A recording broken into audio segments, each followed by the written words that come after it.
ಬೆಲೆ ಏರಿಕೆಯನ್ನ ಖಂಡಿಸಿ ರಾಜ್ಯ ಸರ್ಕಾರದ ವಿರುದ್ಧ ಹೋರಾಟವನ್ನ ಮಾಡುವುದಕ್ಕೆ ರಾಜ್ಯ ಬಿಜೆಪಿ ನಿರ್ಧಾರವನ್ನ ತೆಗೆದುಕೊಂಡಿದೆ. ಇದರ ಬಗ್ಗೆ ಬಿಜೆಪಿ ರಾಜ್ಯಾಧ್ಯಕ್ಷರು ಮಾಹಿತಿಯನ್ನ ಕೊಟ್ಟಿದ್ದಾರೆ.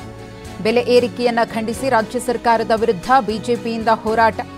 ಬಿವೈ ವಿಜಯೇಂದ್ರ ಅವರು ಮಾಹಿತಿಯನ್ನ ನೀಡಿದ್ದಾರೆ. ಏಪ್ರಿಲ್ 2ರಿಂದ ಬೆಂಗಳೂರಿನ ಫ್ರೀಡಂ ಪಾರ್ಕ್ನಲ್ಲಿ ಅಹೋರಾತ್ರಿ ಧರಣಿ ನಡೆಯಲಿದೆ.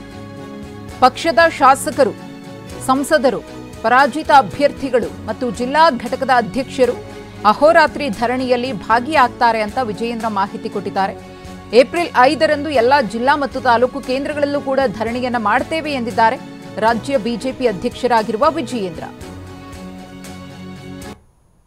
ಈ ರಾಜ್ಯ ಸರ್ಕಾರ ನಾಗಲೇ ಹೇಳಿದಾಗೆ ಜನಸಾಮಾನ್ಯರಿಗೆ ಅಥವಾ ಮತದಾರರಿಗೆ ಯಾವ ಮತದಾರರಿಗೆ ಆಶೀರ್ವಾದ ಮಾಡಿ ರಾಜ್ಯದಲ್ಲಿ ಆಡಳಿತ ನಡೆಸೋದಕ್ಕೆ ಅವಕಾಶ ಮಾಡಿಕೊಟ್ಟಿದ್ದಾರೆ, ಆ ಮತದಾರರಿಗೆ ಒಂದು ರೀತಿ ಶಾಪ ಕೊಡ್ತಕ್ಕಂಥ ಕೆಲಸ ರಾಜ್ಯ ಸರ್ಕಾರ ಮಾಡ್ತಿದೆ ಬೆಲೆ ಏರಿಕೆ ಮೂಲಕ.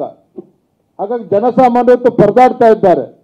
ಈ ನಿಟ್ಟಿನಲ್ಲಿ ಇವತ್ತು ಭಾರತೀಯ ಜನತಾ ಪಾರ್ಟಿ ಒಂದು ವಿರೋಧ ಪಕ್ಷವಾಗಿ ಈ ರೀತಿ ಒಂದು ರಾಜ್ಯ ಸರ್ಕಾರ ನಿರ್ದಾಕ್ಷಿಣ್ಯವಾಗಿ ಬಡವರಿಗೆ ಬರೆ ಎಳಿತಕ್ಕಂಥ ಕೆಲಸ ಏನು ಮಾಡ್ತಾ ಇದ್ದಾರೆ, ಇದರ ವಿರುದ್ಧ ನಾವು ಹೋರಾಟ ಮಾಡಬೇಕು, ಪ್ರತಿಭಟನೆ ಮಾಡಬೇಕು. ಈ ರಾಜ್ಯ ಸರ್ಕಾರ ತೆಗೆದುಕೊಂಡಿರ್ತಕ್ಕಂಥ ಈ ನಿರ್ಧಾರದಿಂದ ಹಿಂದೆ ಸರಿತಕ್ಕಂಥ ಕೆಲಸವನ್ನ ನಾವು ಮಾಡಬೇಕು, ಹೋರಾಟದ ಮುಖೇನ ಅಂತ ಹೇಳಿ ನಾಡಿದ್ದು 2ನೇ ತಾರೀಕು ಏಪ್ರಿಲ್ 2ನೇ ತಾರೀಕು ಬೆಂಗಳೂರಿನ ಫ್ರೀಡಂ ಪಾರ್ಕ್ನಲ್ಲಿ ಬೆಳಗ್ಗೆ 11 ಗಂಟೆಗೆ ನಮ್ಮ ಅಹೋರಾತ್ರಿ ಧರಣಿ ಪ್ರಾರಂಭ ಆಗ್ತದೆ.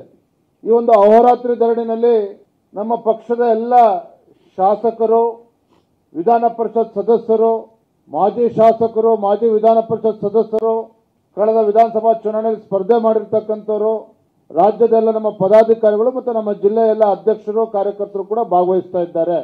ಈ ಒಂದು ಅಹೋರಾತ್ರಿ ಧರಣಿ 2ನೇ ತಾರೀಕು ಬೆಳಗ್ಗೆ 11 ಗಂಟೆ ಪ್ರಾರಂಭ ಆಗ್ತದೆ. ತದನಂತರದಲ್ಲಿ ಯಾವ ರೀತಿ ಇದನ್ನು ತುದಿ ಮುಟ್ಟಿಸಬೇಕು ಅದನ್ನು ನಾವು 2ನೇ ತಾರೀಕು ನಿಶ್ಚಯ ಮಾಡ್ತೇವೆ.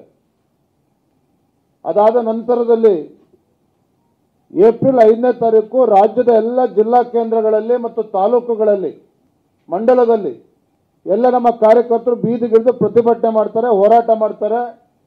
ಈ ರಾಜ್ಯ ಸರ್ಕಾರದ ಜನವಿರೋಧಿ ನೀತಿಯನ್ನು ಅನುಸರಿಸ್ತಾ ಇದೆ.